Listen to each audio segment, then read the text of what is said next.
যারা যারা ফেসবুক ইন্টারনেটে বাজে খারাপ ছবি ছাড়ে, আপলোড দেয়, তাদের ভিতরে কি এতটুকু বুঝে আসে না যে আমার এই ভিডিওটা আমার সন্তান দেখতে পারে, কিংবা আমার শ্বশুর কিংবা শাশুড়ি দেখতে পারে, কিংবা আত্মীয় স্বজন দেখতে পারে, পাড়া প্রতিবেশী দেখতে পারে।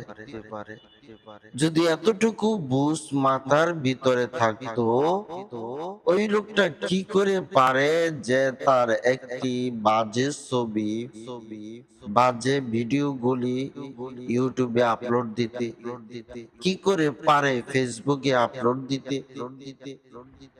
লজ্জা বলতে কিছুই নাই, সব লজ্জা একেবারেই বিক্রি করে খেয়ে ফেলেছে। আল্লাহ তাআলা আমাদেরকে সঠিক বুঝ দান করেন, আমিন।